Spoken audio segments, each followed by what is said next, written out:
इस वीडियो में हम आपको बताने वाले हैं पीएच पैमाने के बारे में कि पीएच पैमाना और पीएच स्केल क्या होते हैं। तो आइए हम एक एक करके पीएच की पहले फुल फॉर्म जानेंगे।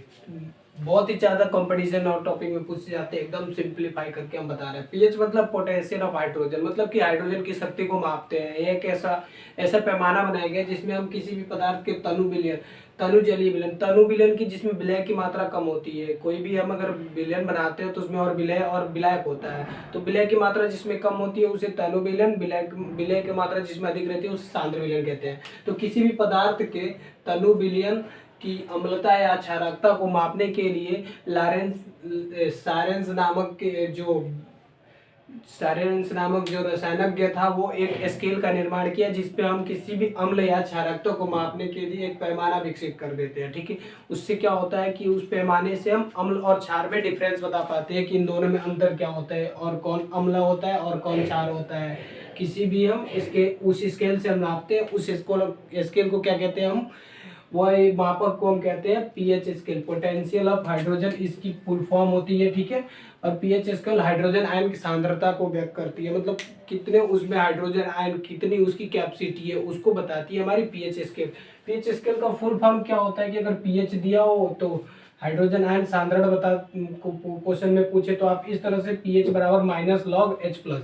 अगर आपको दे दे कि किसी भी विलयन के हाइड्रोजन आयन सांद्रण 10⁻³ है तो पीएच बताइए, पीएच मान बताइए। तो एकदम 10⁻³ एच प्लस के पास रख देंगे और इसको सॉल्व कर लेंगे तो बिल्कुल आसानी से। ठीक है, आइए आपको सॉल्व करके दिखाते हैं। माइनस लॉग और एच प्लस की मान 10⁻³ तो ये इधर आएगा, ये लॉगरिथम के नियम के द्वारा। ठीक है, तो माइनस लॉग -3 और लॉग 10⁻⁴। ठीक है, 10⁻⁴ का मान कितना होता है 1।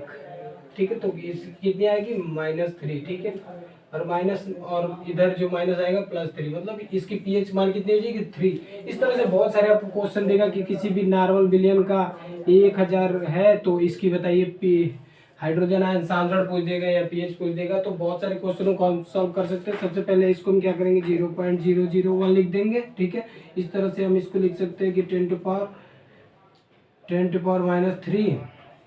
लिख सकते हैं कि नहीं 1000 को। ठीक है, अब फिर यही वाले क्वेश्चन जैसे कि ये सॉल्व कराए इस तरह से सॉल्व कर सकते हैं। सबसे पहले हम उसको किसी भी मापक में करेंगे और पीएच पूछे या हाइड्रोजन आयन सांद्रण पूछे एकदम आसानी से सॉल्व कर सकते हैं। पीएच की अगर पीएच निकालना हो, हाइड्रोजन आयन सांद्रण दिया हो तो इस सूत्र पे रख देंगे पीएच बराबर माइनस लॉग एच प्लस।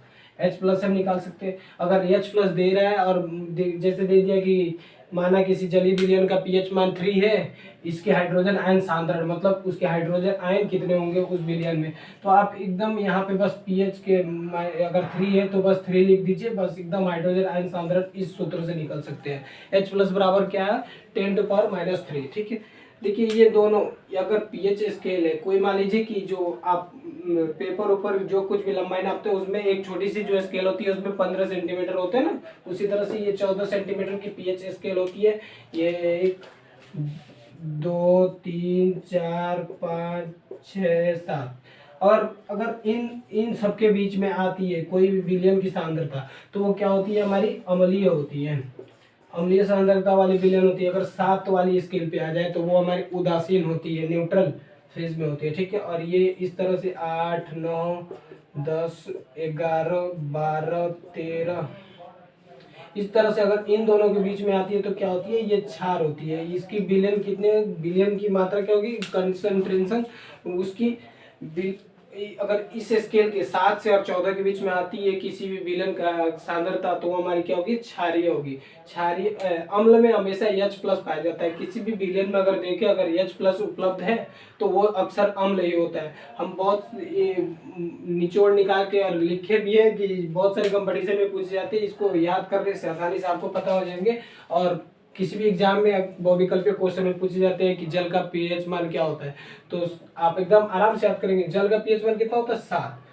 बहुत ज्यादा जगह पूछे जाते हैं रक्त का पीएच मान, रक्त का पीएच मान कितना होता है 7.4। ठीक है, दूध का पीएच मान कितना होता है 6.4। 6.4 है तो किसमें आएगा 6.4, मतलब ये भी अम्लीय में ही आएगा। ठीक है, किसमें आएगा, अम्लीय में भी। और रक्त क्या है 7.4, मतलब 7.4, 7 से अधिक है तो ये क्या आएगा, रक्त क्षारीय में आएगा। नींबू बहुत ज्यादा खट्टा होता है, आप खा के देखे होंगे, एकदम बहुत ज्यादा खट्टा होता है, तो ये क्या बहुत अधिक अम्लीय मात्रा होती है। अम्ल अक्सर स्वाद में कड़वे होते हैं, खट्टे होते हैं, इस तरह से पहचान कर सकते हैं। तो नींबू का किसमें आएगा 2.2, यहाँ पे कुछ आएगा तो ये अम्लीय स्केल पे आ रहे हैं, इसलिए नींबू बहुत ज्यादा खट्टे लगते हैं। शराब, शराब तो आप, शराब भी बहुत ज्यादा अम्लीय होते हैं, इसका शराब का पीएच मान कितना होता है 2.8, बहुत ज्यादा। इस ये आपके एग्जाम में भी पूछे जाते हैं, अम्लीय वर्षा का पीएच मान बताइए। अम्लीय वर्षा का मान, वर्षा, अम्लीय वर्षा कहने का मतलब ये अम्लीय मतलब 7 से नीचे ही होगा, तो कितना होता है अम्लीय वर्षा का नाम 5 होता है, ठीक है। सिरका, आप चाउमीन वाउमीन खाते होंगे तो उसमें कोई काला से मिलाया जाता है, वो कलर बदल देता है, वही होते हैं हमारे सिरका। सिरका का पीएच मान कितना होता है 3। ये जो हमारी मूत्र होती है, पेशाब, पेशाब की पीएच मान कितना होता है 5.5, मतलब 5.5। इस तरह से हम याद कर सकते हैं इन सबको एक नोट्स बना के, और किसी भी कंपटीशन में बहुत सारे पूछे जाते हैं, एकदम बिल्कुल आसानी से सॉल्व कर सकते हो। तो पीएच मान क्या होता है कि अम्लीय और क्षारकता को विभेद बताता है, वो एक स्केल होती है, हाइड्रोजन आयन सांद्रण को व्यक्त करता है कि किसी भी विलयन में हाइड्रोजन आयन सांद्रण कितने उपस्थित होते हैं। तो कैसा लगा समझ में, आप नीचे कमेंट में बताइए जरूर। मिलते हैं अगले वीडियो में, तब तक के लिए धन्यवाद।